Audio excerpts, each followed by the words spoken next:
Welcome, everybody. Thank you for tuning in. We've got an exciting session today where we're going to be running through some email outbound strategies using signals. Signals becoming so much more important in every component of what we're doing with go to market and using it to inform how we're actually reaching out to people because the era of AI personalization, repeating back people's first names, restating where they work just isn't cutting it anymore and are actually skewing the opposite way where they are now becoming the telltales of, using AI for personalization. And the reality is it's not very personal, right? Just addressing someone by name because you used Apollo or some lead scraper doesn't classify as actually being a true personalization.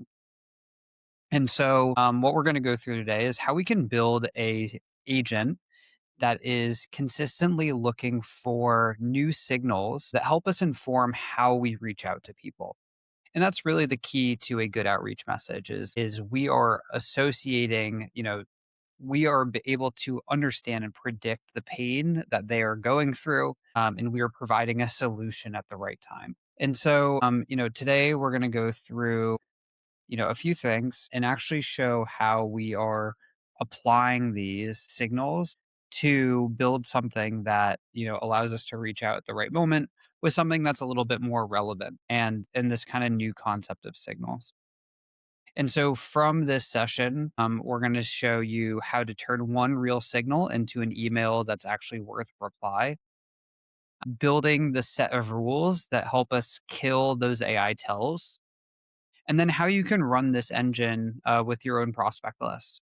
Run it end to end with personalized messaging. So for those of you who've never joined one of my sessions before, it's very nice to meet you. For those who are new, thank you. Or for those who are returning, thank you again for rejoining. And I like to run these sessions very interactively. If everyone could just drop in what they're working on or what your role is in the chat, it just helps me understand a little bit more about how I can direct this session and then future sessions as well. But the first thing we're going to do is go through and kind of talk a little bit high level over why this shift is happening and why it's important and relevant. So if you were to get two emails to your inbox and one had a little bit more personalization and context and understanding the buyer's actual situation. You want to be able to differentiate between what is just regurgitation for regurgitation's sake and what is actually relevant to the person and what they're trying to solve, right? Everyone has a pain point that they're trying to solve. And so we want to be tapping into that feeling. And so the way we do this is by actually building a system that's able to pull and scrape signals. And so the mechanism we're looking at is what are these signals? What are the things that we can actually be monitoring to help us understand where these people are in their buyer journey? Where they're actually, are they just researching? Are they a good buyer? Are they, the right person to speak to? I think fundraising is probably the signal that most people, as a baseline, gravitate towards, right? Company just raises a Series A or Series B. They have an influx of money. They also have to grow. That is a signal that people will reach out about. Another common signal is hiring, right? So if there's a bunch of jobs open, same idea. It's inferring, we're inferring the same signal that this company is looking to scale. Therefore, they need additional resources. And so what we want to do is instead of having to go to all of these companies' websites every day and look at fundraising or looking at, their job postings, how we can build a system that is you know, aggregating this on a consistent basis. And so whether it's a funding round, a hiring spree, a leadership move, a price change, these are all things that we can look at. And then the idea is to go, and say, okay, what are some more creative signals, right? Assuming that a lot of people are monitoring these same things, then how can we use these to help us differentiate and stand out? And so we're not part of that sea of sameness going in and reaching out at the same time as everyone else. In these inputs, we want to have a set of rules. So what are the AI telltales that come up when trying to write an outreach message? Forced bridges, no invented specifics, no demographic facts as the reason for the email, right? It's like, you are this, therefore this, right? We don't want to be inferring those types of things because they feel forced. And there's nothing worse than getting a message that's clearly forced. We want it to be authentic.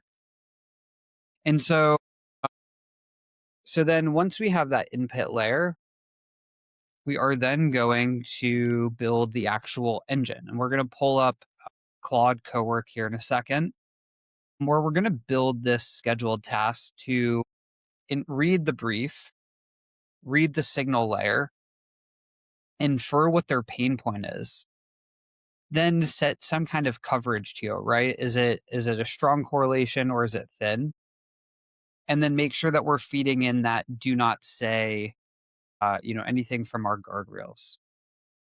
We'll then send it to a writer agent that is going to craft a email that is personalized to the person on our list, following the rules.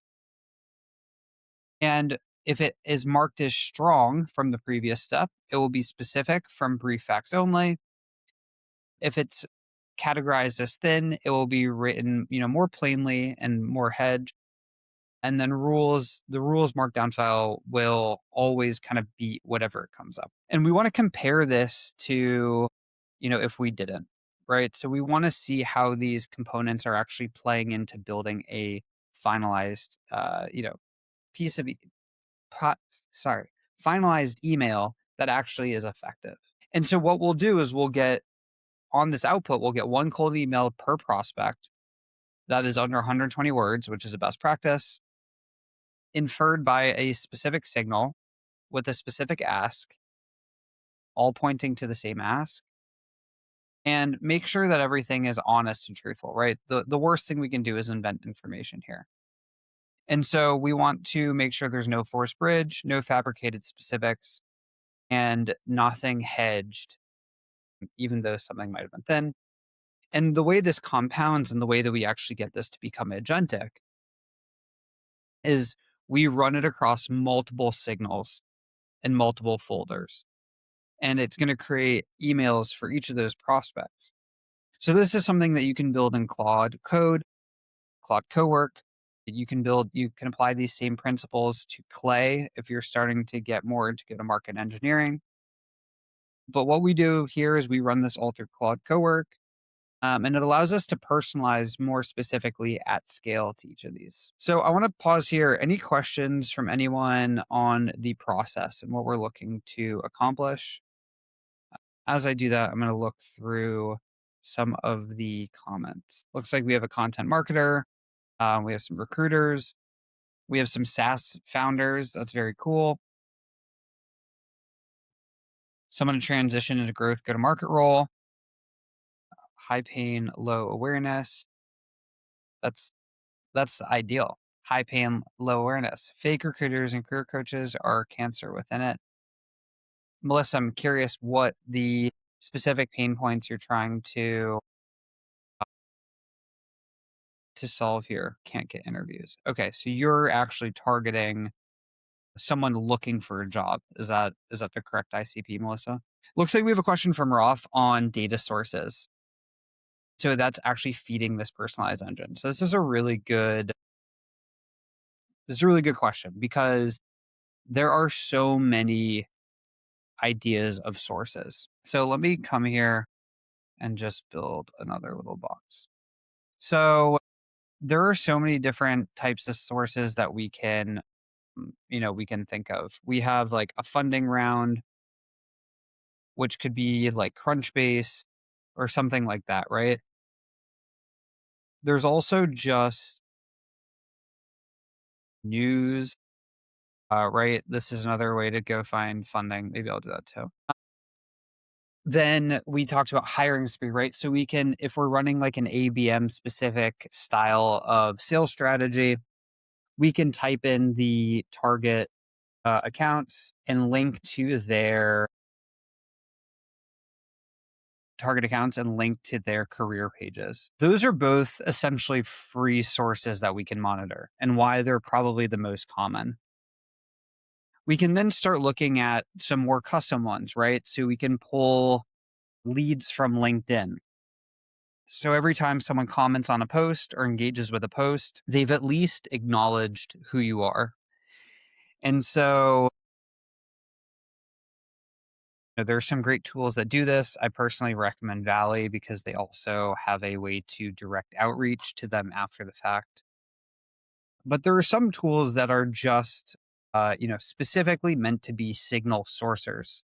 I'd probably say Goji and what's the other one called? Trigify are the other two ones that I would recommend for social listening.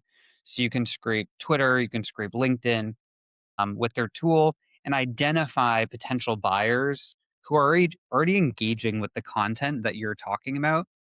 And what happens here is they're already this to this to us signals that they're problem aware, right? So they already know that they have a problem and they're already actively looking for a solution. And so these are great signal indicators because we're no longer doing education on the problem that they might be experiencing. Because they're engaging with the content, we can assume they're already looking for a solution. Therefore, when we reach out with our solution, it adds a little bit, we're kind of skipping a few steps. Now, it looks like question from Melissa is about the signals are literally about okay.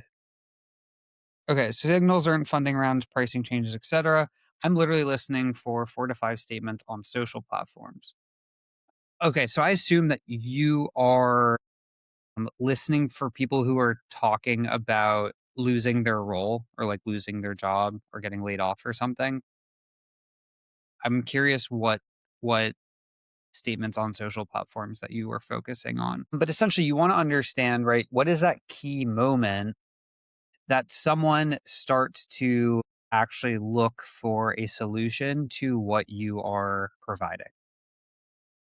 Again, that if that is someone who is recently laid off or that is someone who is actively looking for a job or engaging in a specific type of content, those can all be inferred as solutions to to what they are looking to solve. And so what we want to do is set up these signals from all the different sources. You see, kind of depending on what you're looking for, you're going to be using different tools to do that. As far as cost, it really depends. The way that I think about it is if I can get a higher quality signal, which usually means I'm willing to pay a little bit more for that. That means downstream, I'm able to, get better response rates on my outbound. So if I'm, sending cold email outbound, like we're talking about today, or LinkedIn outbound, right?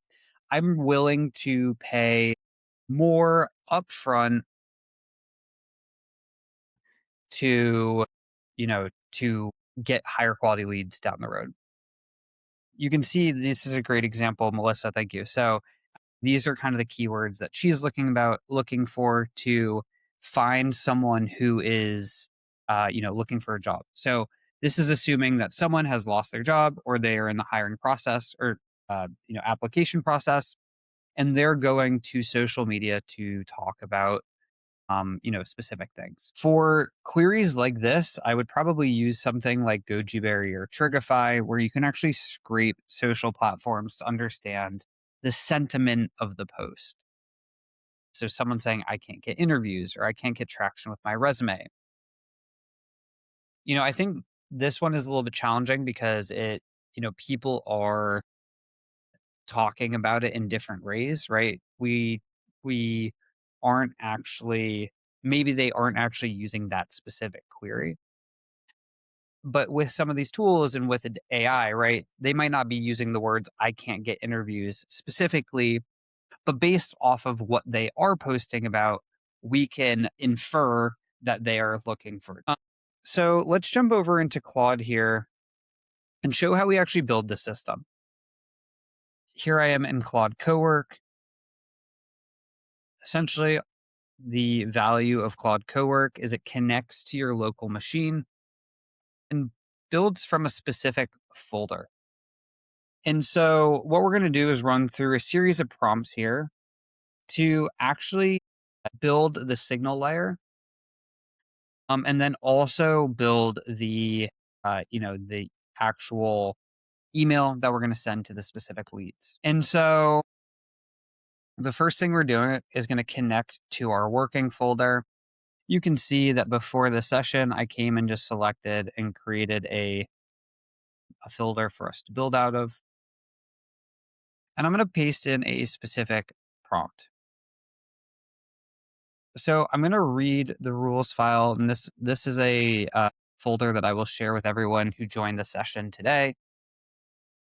But we first want to read the rules folder. Hold on, sorry. I want to actually make sure. I think I need to create the rules folder. Let's go. Actually, let's say what are the build steps? Because this folder already has some information in it, I just want to double check that I don't overwrite anything that we already have created for this demonstration. Okay, so it does seem like people are saying those exact phrases. Yeah, that's interesting. I would probably I wish I knew more about this industry to give some more concrete examples.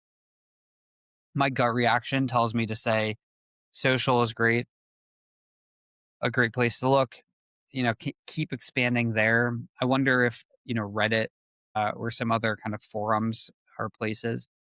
Great. Okay, so we have the rules folder. Let's go in and pull up the rules folder. And so we're going to create this from this prompt. I'll paste this in. Yeah, can everyone see my screen? I have Claude Code up. I hope people can see this. Yep. Okay, cool. Leslie, if you can't see it, I might suggest refreshing. So what we're going to do first is actually come in and build the rules folder first, or this rules prompt first. And essentially what we're saying is these are the baseline rules that we will always follow every time we write a cold email. So we never want to bridge two unrelated facts. We never want to use graphic information first, right? Like I saw that you're a founder or things like that uh, as the reason that we're sending an email. Never state specific numbers or metrics that you were not given. If the signal is thin, write plain hedge. Softer is correct when evidence is thin. One signal, one inferred pain, one ask, and all under 120 words. Melissa, we're creating that rules markdown file now. So essentially, you can see the rules folder file we just created is from the prompt that I pasted in. So the cold email rules listed out. So we just want to create this file so that every time I say write a cold email, it will pull this up and say, okay, this is some more context loaded into the process of writing. These are all real AI tells that we've pulled from thousands of AI emails. And, we want to make sure that we just always are building in our best practices as we create this. So then we want to create the brief. This is where you can really differentiate from some of these pre-created tools. So if you're using some of these pre-made outbound tools, this is a way that we can get more specific and actually tailor it to our custom solution.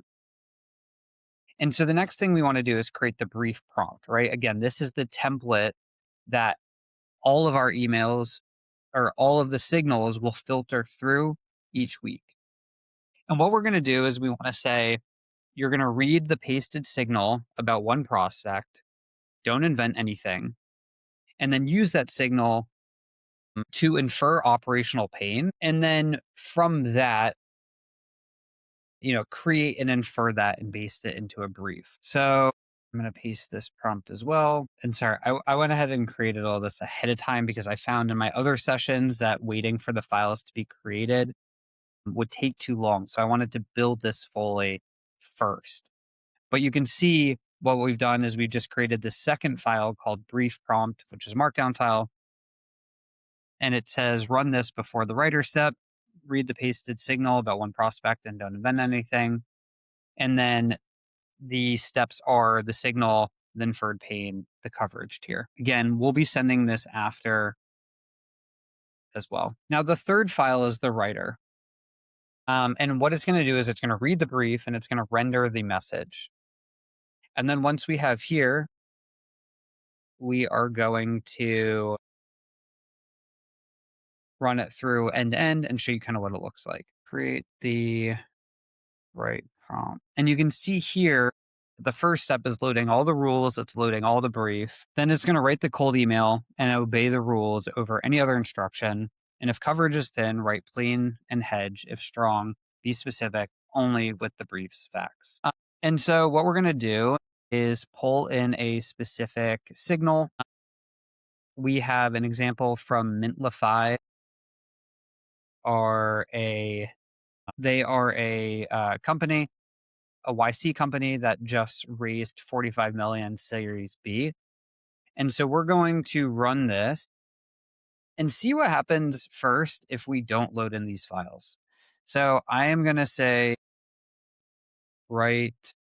follow the right prompt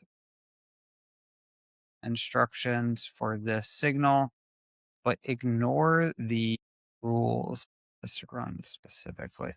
Can see the difference later. So I'm pasting in a signal here. Again, this is the same as me going to Crunchbase and saying, and looking at a company with recent funding, and then pasting that in here as the signal. So here's the version. Hey there, saw the news, 45 million Series B at 500 million led by A16Z. Impressed by the 10x revenue growth and the fact that you're now powering doc. Right? This feels very forced. You can see it actually flagged the violations here. So using the words impressed verbatim, the forced bridge, that kind of momentum usually means, which is linking funding to pipeline chaos without real casual support. Given the size of your team and the stage you're at, right, the reasons from firmographic facts. And so some people see this as a strong email, for those who aren't experienced. And what we're trying to do is build in some of these best practices so we aren't sending these kind of emails anymore, because that just leads to more spam, more slop, and no one wants to be on the receiving end of this.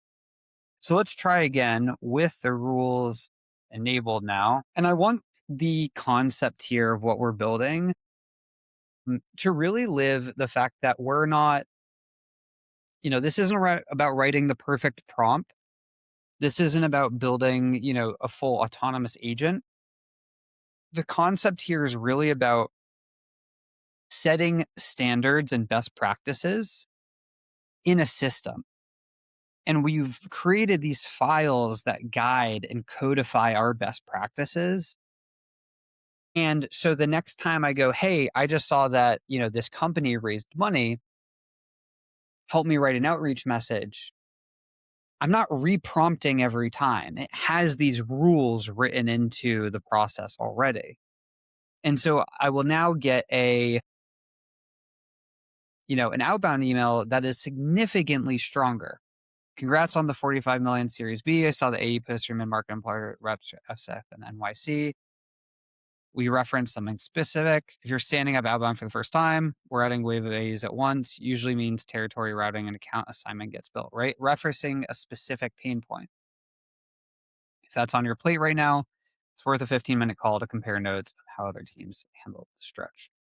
And so you can see, because we did this work of creating the right prompt, the brief prompt, and the rules, all separate files, we've codified our process, right? You can tailor these to what you do if there's always something that you reach out with. And so what this does is it helps us, doing this preliminary work, helps us on the back end do this more at scale. So the next thing we want to do is go and create this on a, on a schedule. So what we're going to do is now is say, we want to pull from our signals list. So on every Monday, pull from our signals folder and craft emails to send, make a scheduled task. And so now what I'm saying is we are going to, every Monday, we're going to look at a folder.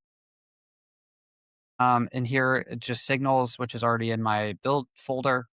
So it's going to go to that and it's going to pull all of the new signals and draft an email for me. So that way, assuming that that folder is continuously being fed new signals, then every Monday I will have a list of emails that are ready to copy and paste send. The next step of this process could be automating those send, assuming that you're doing some kind of verification or pushing them to instantly or something like that. And so it's all about finding what are the recurring tasks that we do, right?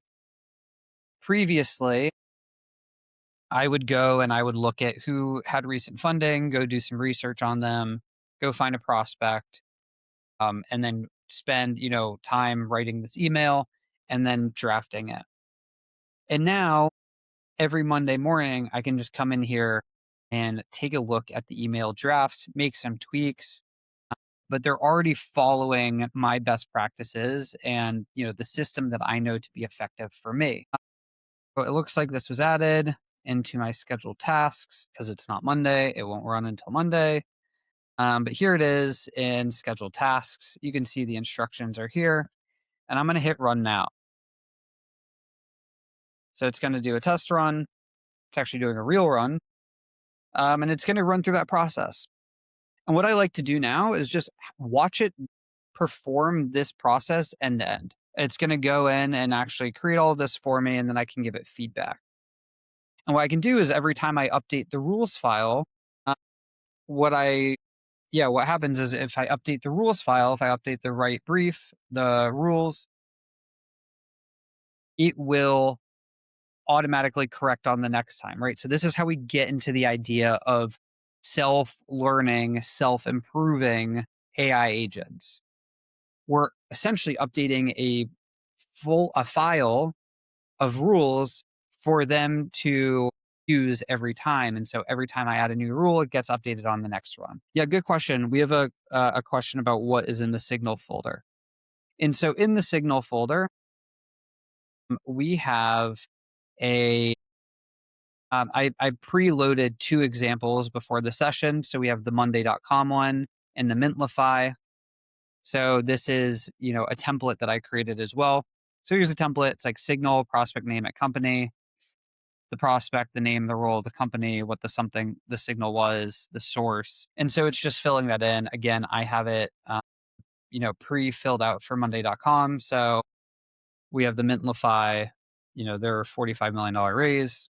We can see where the source is. This was pulled from a Substack, what their inferred paid is, and then Monday.com. So it went through and it found the two signals and then the drafts. They're standing up an outbound motion from near zero while scaling the A18 fast, and an inbound error routing, territory, and tooling tend to break the moment the wave of reps starting working net new accounts. This is a strong coverage, and here is the draft email. Same thing for Monday.com. Signal is something from their earnings call, right? So we're getting creative with what these signals actually are. They're pulling back from self-serve, small businesses, and refocusing on enterprise. That's a great signal. Something that, we mentioned that we heard their earnings call. And if I can say, always update the rules to always sign off with a link to my meeting calendar pal.com/.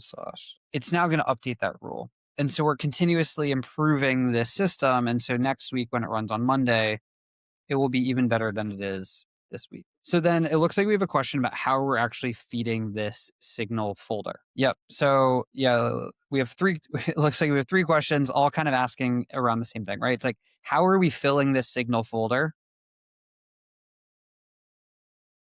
What sources are we searching? Company's webpage, X, LinkedIn. And then how are we actually qualifying these accounts? And all of this would be in a separate workflow that fills the signal list. And so what I would do is build a scheduled task that points to the sources that I want to monitor. Again, Crunchbase, it could be news, it could be their website, and give it a qualification criteria, right? I'm only looking for companies who have raised at least a Series B funding, that have over 100 employees, that have a PLG led motion, that are the VP of sales, right? All of these things you can get as specific as possible so that it only routes signals of accounts to your signal folder if it matches that criteria.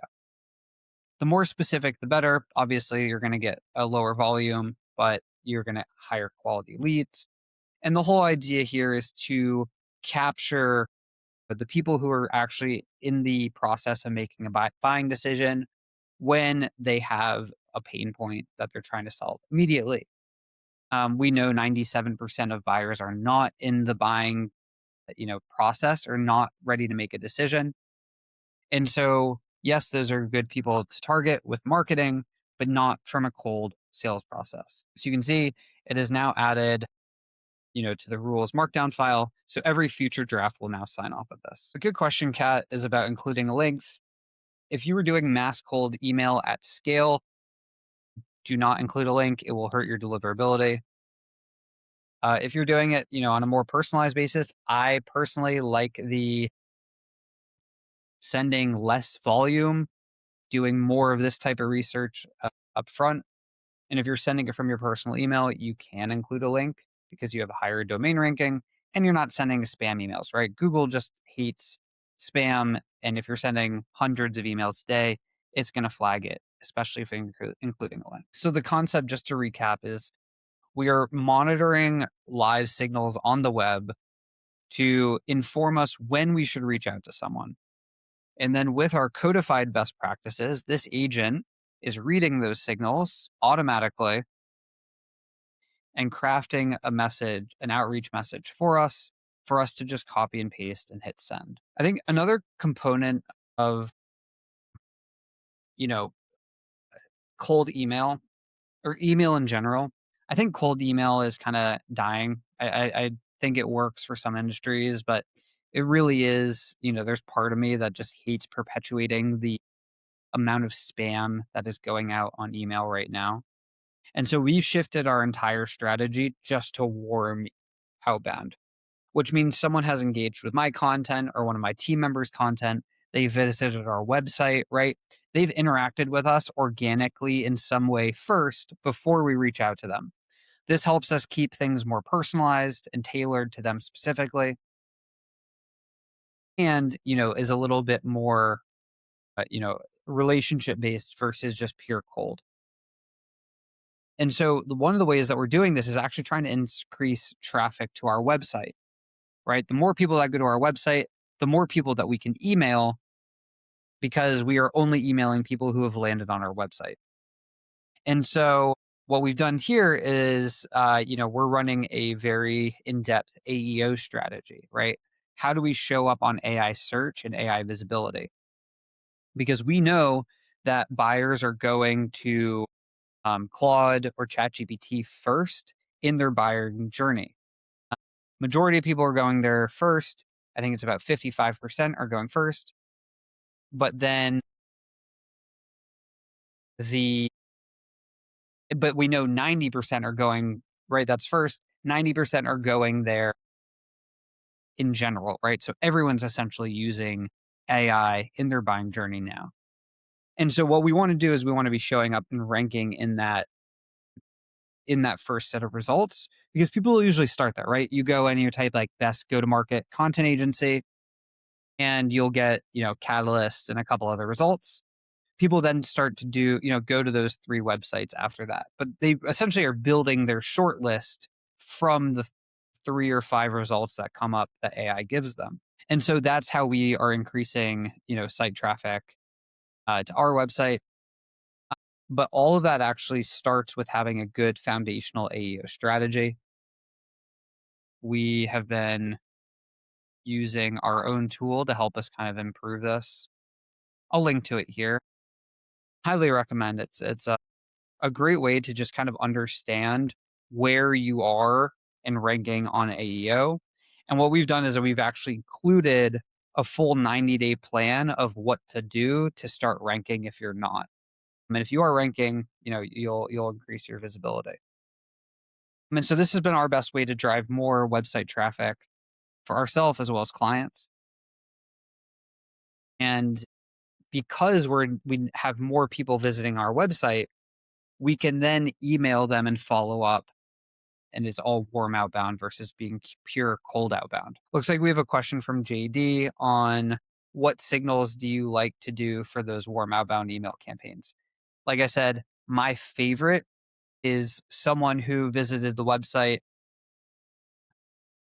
We want to send them a memo and be like, hey, what were you checking out? Right. Using some inference based off of what their role is. If they're on the sales side of things or on their marketing side of things or they're a founder, we can, infer kind of why they were on a website because we have very different use cases specific to different ICPs on our website. We also offer a lot of resources on our website. So if they're reading, a specific type of blog in a category, we want to be able to, we know kind of what they're looking for, what they're trying to solve based off of what they're educating on, right? It's all about self education. People are spending so much more time self educating before they even get on a sales call. And so we can understand what they're trying to learn. And then if we send them an email, that is the best use of email, in my opinion, because we can say, hey, you were checking this out. I assume you have this pain point. Here's more resources, or, do you want to jump on a call and I can walk you through how to solve it for you specifically? Other great signals for warm outbound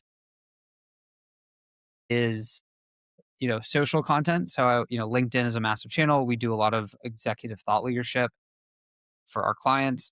I post every day on LinkedIn as well.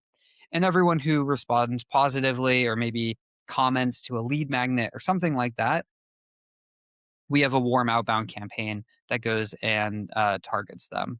So we have some questions. Do you think this level of configuration is something every reps and sales team should be able to do, or should this be owned by a sales ops? I assume this is in reference to the warm outbound. So, yeah, I mean, I think you probably would need a sales ops person to set it up. It shouldn't be too hard, right? Like RB2 or someone, Melissa mentioned Midbound. These are both really great, websites to de-anonymize website visitors. We use actually both on our website. And so, once someone lands on your website, you just need them to add a little script to the head tag of your website. And then you get a Slack notification saying, hey, Will Leatherman visited your site.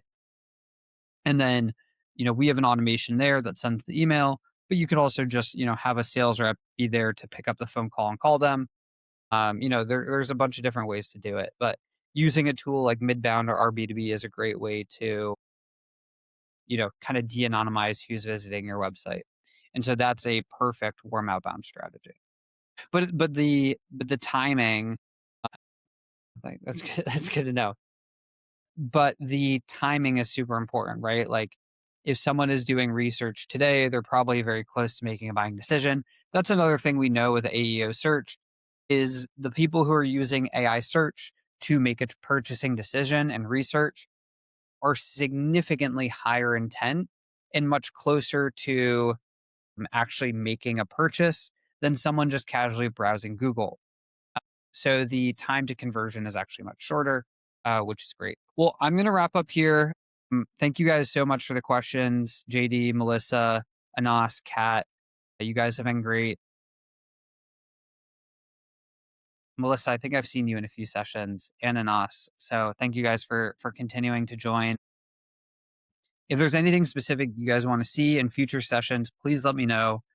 Our goal is to help you build fully autonomous go to market content agents that help you run your business. We obviously can help, implement them as well. I'm always available on LinkedIn if you have any specific questions to your business.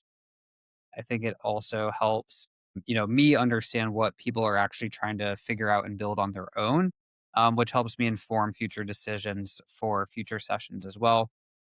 Charles kindly linked to other lightning lessons. We run these twice a week. And so, please look forward to see you guys in the future. Feel free to connect with me on LinkedIn, ask me questions specifically, and I will see you guys on Thursday. Thank you so much.